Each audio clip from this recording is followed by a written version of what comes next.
Olá, turma! Hoje a gente vai trabalhar um pouquinho sobre a radioatividade, tá?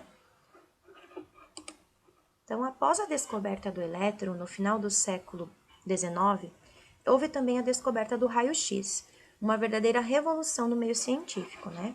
Após vários estudos, foi constatado através de experimentos utilizando sulfato duplo de potássio e uranila, que tal composto emitia raios muito parecidos com os raios-x.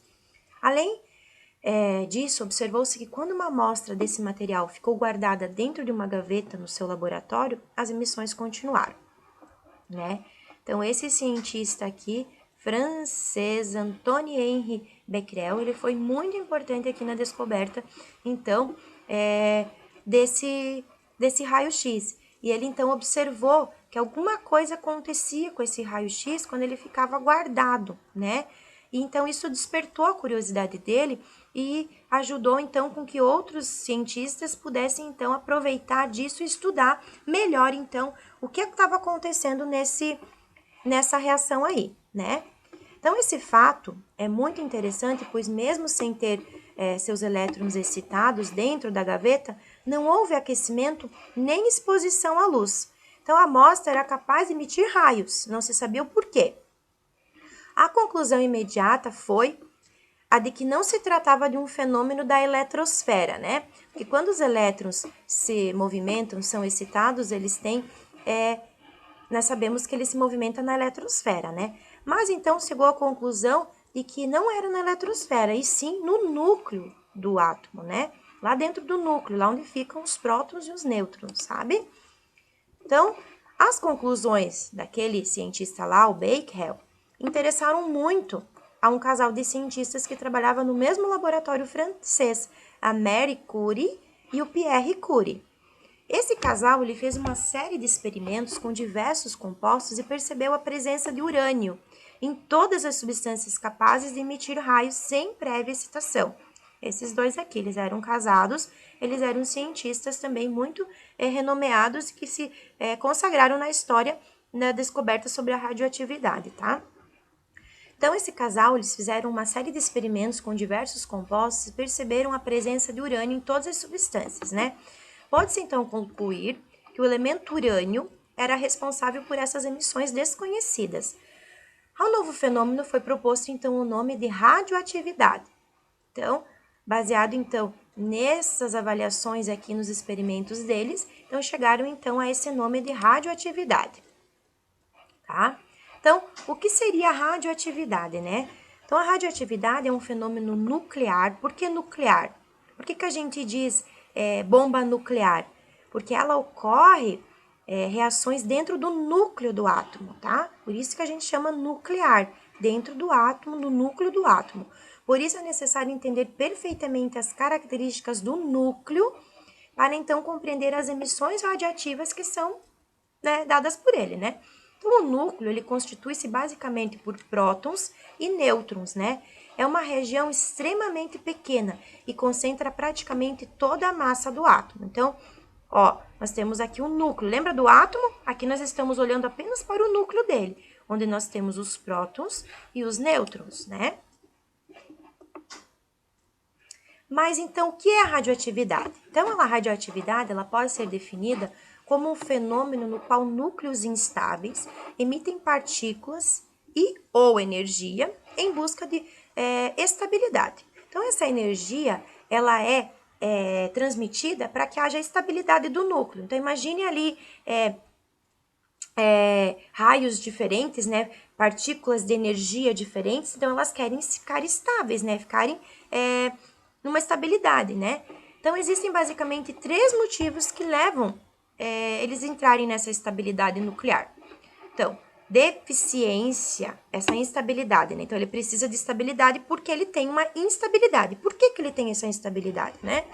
Por conta de uma deficiência de nêutrons, né? Então, nêutrons e prótons têm que estar estáveis. Então, se eu tenho menos nêutrons do que prótons, tendo uma instabilidade, né? Então, quando a quantidade de nêutrons presentes no núcleo não é suficiente para estabilizar essa repulsão que os prótons estão tendo, né? Então, pode acontecer também um excesso de nêutrons ou um mais prótons, né? Então, quando a quantidade de nêutrons é maior do que a necessária para estabilizar a quantidade de prótons em questão, né? E também pode acontecer um excesso de partículas nucleares, como, por exemplo, um número atômico maior que 82.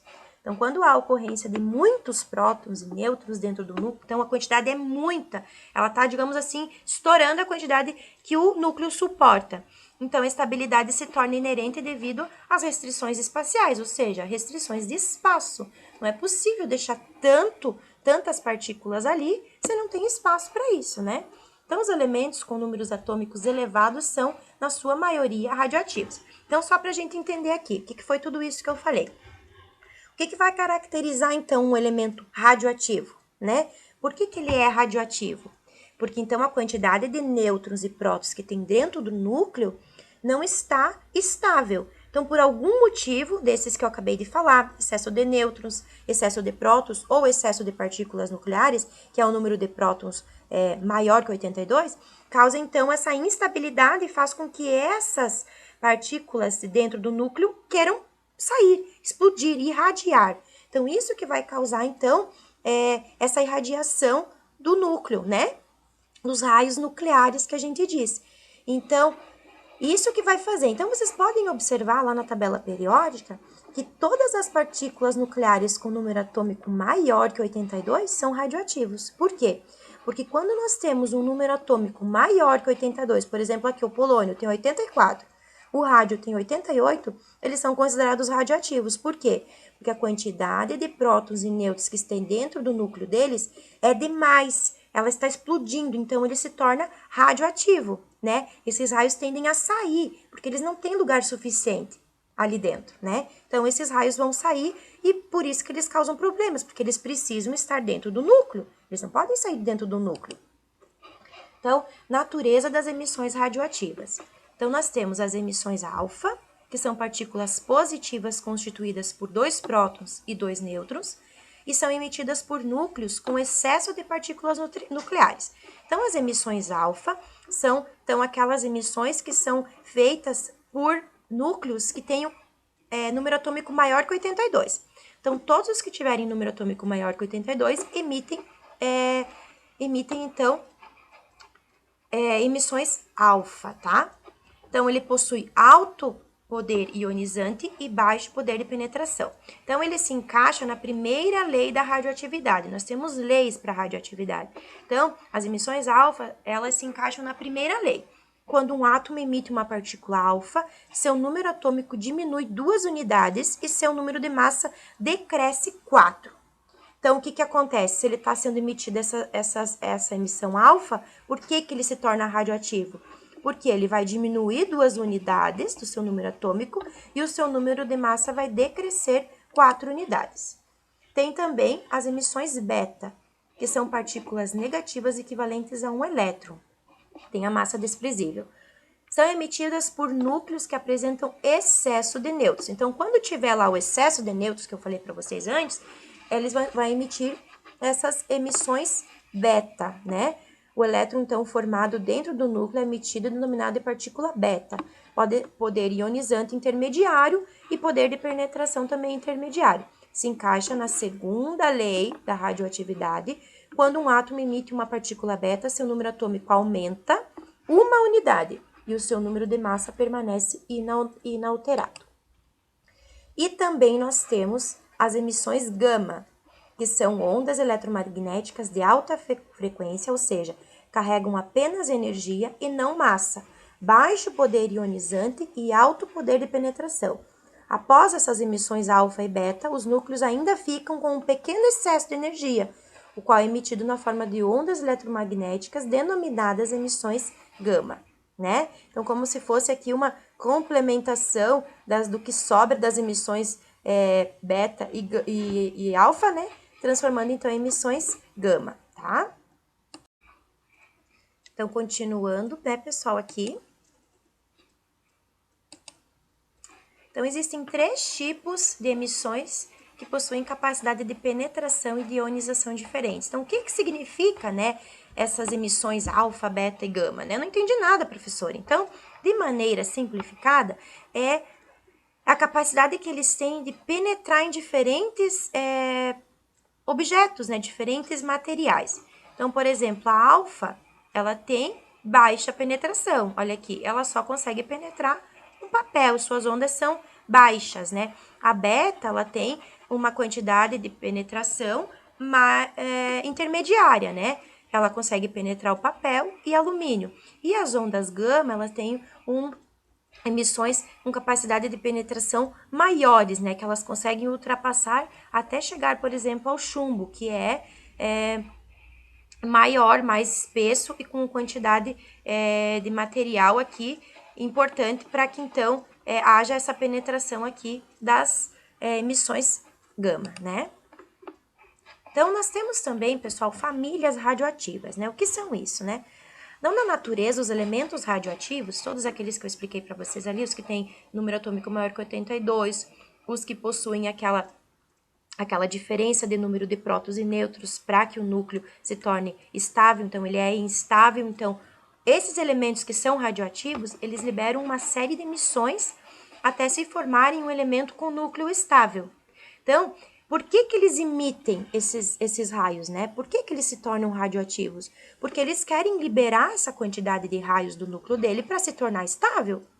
Mas para que ele consiga se tornar estável, então ele precisa liberar para o meio externo. E isso é ruim, mas isso é necessário. Então, isso significa que todos os isótopos radioativos naturais que se desintegram espontaneamente na natureza são provenientes de 3 elementos radioativos.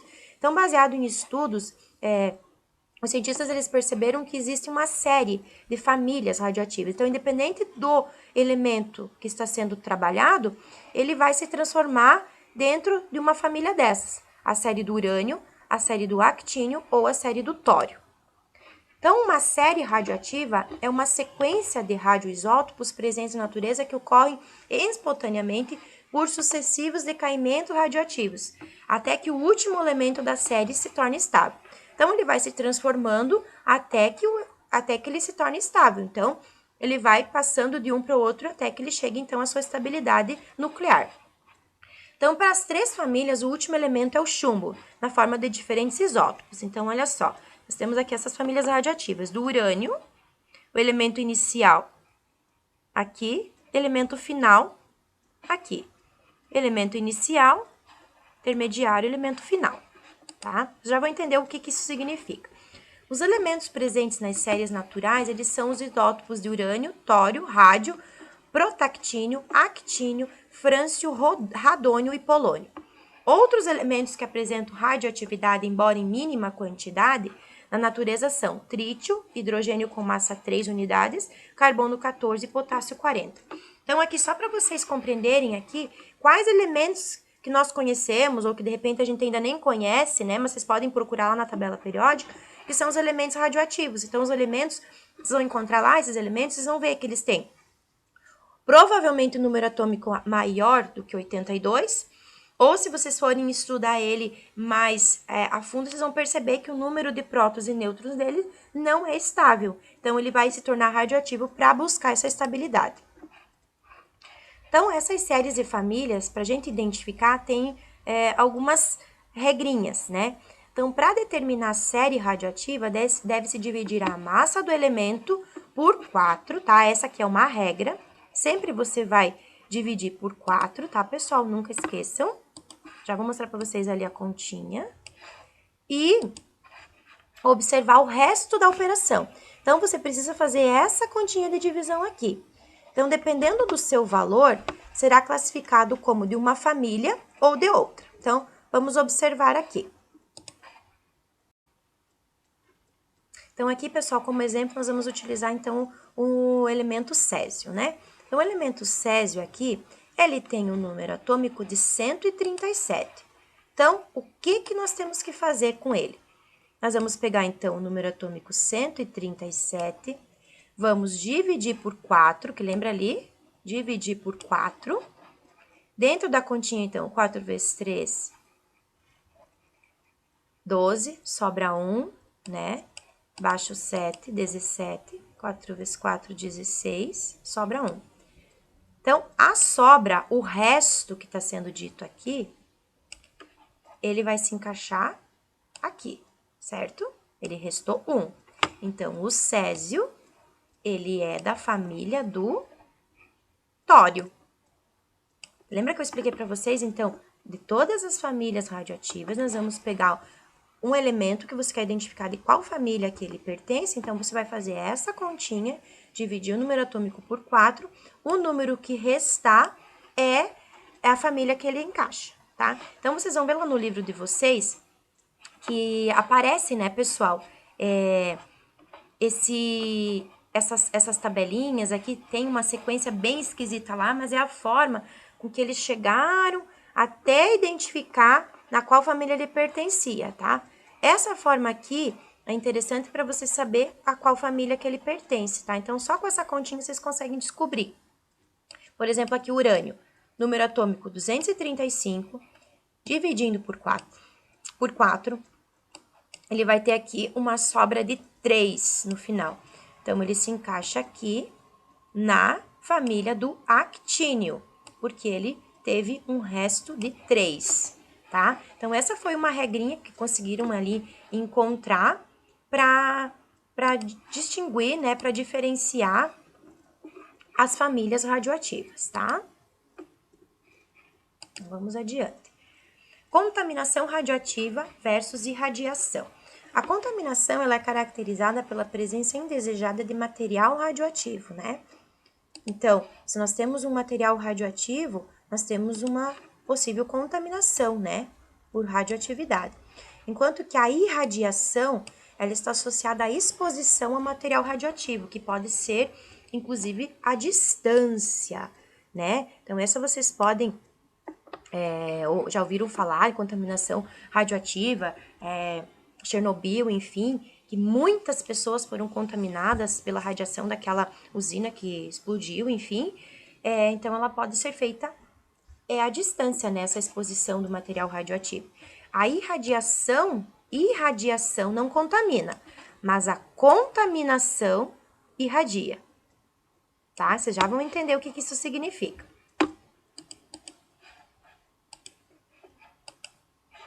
Ao irradiar, por exemplo, um paciente, vamos irradiar esse paciente com um processo de quimioterapia. O paciente não vai se tornar radioativo, né? O que vai acontecer? Ele apenas foi exposto e não contaminado. Então, por exemplo, aqui, ó, o processo de quimioterapia, radioterapia, né? Que é o processo para eliminação, né, do câncer, né? Um processo ali. Então, ele é exposto a essa quimioterapia, essa radiação, mas ele não é contaminado. O mesmo pode-se dizer ao esterilizar um alimento, um objeto por irradiação. Existem formas de a gente esterilizar alimentos por irradiação. Eles também não se tornam radioativos. Eles vão apenas ser expostos à radiação, vai ser utilizado a esterilização, no caso, ou ali a quimioterapia, ele vai ter a utilização do processo para o tratamento do paciente, mas ele não vai ser contaminado por essa irradiação.